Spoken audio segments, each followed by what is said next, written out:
Hello all, this is Phonics Friday number 3, and I'm Mark Wilbur. This is where I share some of what I picked up over the last decade being an English teacher, manager of an English teaching school, learner of Mandarin Chinese, and a little bit of Taiwanese and Japanese, a little bit of Spanish.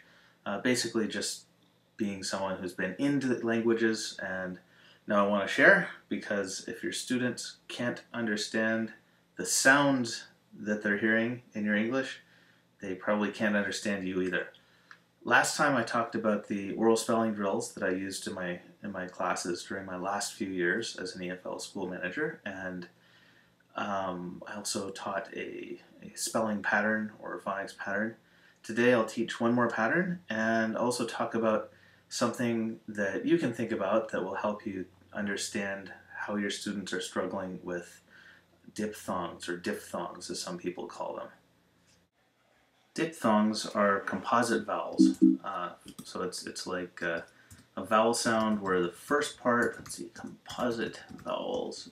It's a vowel sound where the first part doesn't sound like the last part. For example, in a long I sound, there's an ah sound at the beginning and an e sound at the end. But in a long e sound, it's just e through the whole thing. E. So a long I would be a diphthong. A long e would not be a diphthong. A long I. Now, before I go any further, if you know IPA, International Phonetic Alphabet, then just go to the Wikipedia page and you can read all about English diphthongs. If you aren't familiar with the International Phonetic Alphabet, this is just a general guideline. This is an approximation of what these vowels sound like to North American English speakers. In general, a long I sounds like an ah plus an e, so that's like a short O plus a long e. I'm going to make those capitals so they stick out a little bit better. A long A will sound like a short E plus a long E. And we've also got a whole bunch of other ones like an oi sound, an ow sound. The important thing is that you recognize that these vowels have two sounds in them.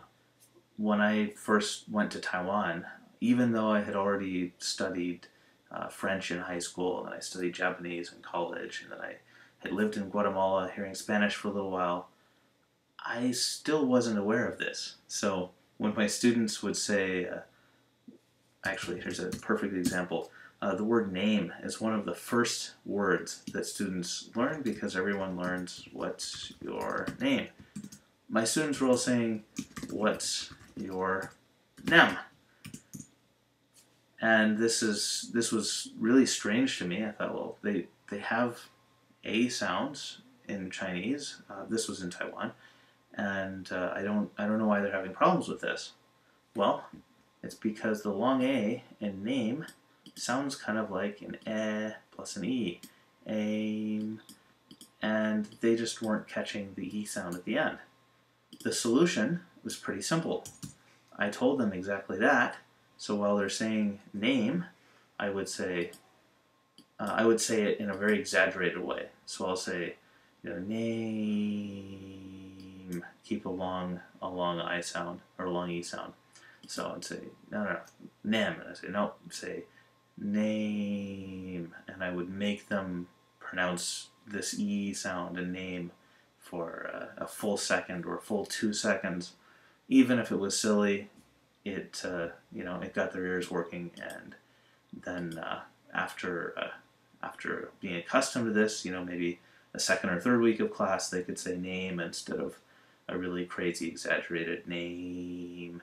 But if they didn't ever get this, then years later they would still be saying nem, and even when they grow up, they would be saying what's your nem, and it would have bad effects on all kinds of stuff, because it's not how it should be, but the truth is, if you have a strong accent, people will feel differently about talking to you, and they'll have a different different impression of you, and it'll affect your personal relationships and business and all kinds of things if you speak whatever language with a terrible accent. I noticed in my own life in Taiwan, things got a lot better after my accent sounded a lot more Taiwanese. Okay, the next thing is the new phonics pattern. So, last time, actually 2 times ago, the first phonics, I went over the vowel, consonant, vowel, or vowel, vowel. The first vowel makes all the sound, so that's like when 2 vowels go walking, the first one does all the talking. I'll just write vowel, vowel, or vowel, consonant, vowel. Last time I talked about when a k sound is a k, or when it's a ck. Like back versus bake. This time, the phonics pattern is 2 L's versus 1 L. So some words, like fall, have 2 L's in them. Other words, like, this shouldn't be that hard. Other words, like feel, have 1 L in them. When do you use which? Well, actually, this turns out to be pretty simple. It's just like the pattern with the CK versus the K. So I'll give you some examples, see if anything sticks out. So, fill has 2 L's. Foul has, full has 1 L. Foul has 1 L. Feel has 1 L. Fall has 2 L's. Jill has 2 L's. Bill, or the name Bill, has 2 L's. Paul has 1 L. Paul has 1 L. Alright, the pattern is, if it's a short vowel, you use 2 L's. Like fill, fall, fell. If it's a long vowel, like a long O here, it's 1 L, like full. And also if it's a composite, like an ow sound, it's 1 L. So, feel versus L. One has a long vowel sound, the other is a short vowel sound. Use 2 L's, and this in general is for, how should I represent that? Use 2 L's at after a short vowel. This is for single syllable words, although you may see this still hold in multisyllabic words. After a short vowel, use 1 L. Oh my gosh, that's pretty bad. Use 1 L. As you can tell, I don't prep for this quite as well as I used to prep for my classes. After a long vowel. So that's it for this time. Next time I will go over some more spelling patterns.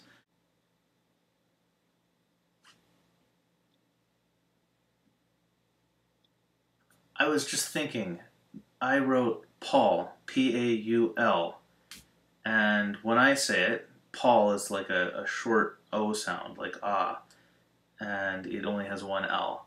And there are a lot of other words with AU that only have 1 L, like Saul or Mall.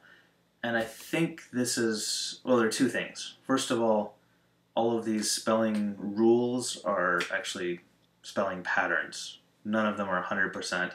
English gets words from all kinds of languages, so you can't have any guarantees. But this is enough to get your students listening to the sounds and words and give them a good leg up and make it so when they make spelling mistakes, they're closer to what mistakes you or I would make, and thus easier for Microsoft Word to fix for them. But the other thing I thought of is it could be related to the cot merger. I don't know how many of you heard of that. It's a great Wikipedia article. C-O-T, like a cot you sleep on, and C-A-U-G-H-T, like you caught the child who was stealing extra candy at Halloween, which is coming up in a few weeks. those words used to be pronounced differently, but now for I believe more than half of all North Americans, we say them the same way, caught and caught. But if it's due to something like this, then maybe the AU wasn't like a short vowel sound before. It was a diphthong or something, and thus we still have that spelling, even though this based on the sound alone, I would say Paul sounds a lot like ball, and ball is a short O sound, and I put two L's on it. Could be that. Just an idea. Next time I'm going to talk about another phonics rule and whatever I feel like. I'm really not spending that much time on these videos because I am a busy geek in training doing my software stuff, but it's for the children. So like it on Facebook and Twitter and everything. See you next time.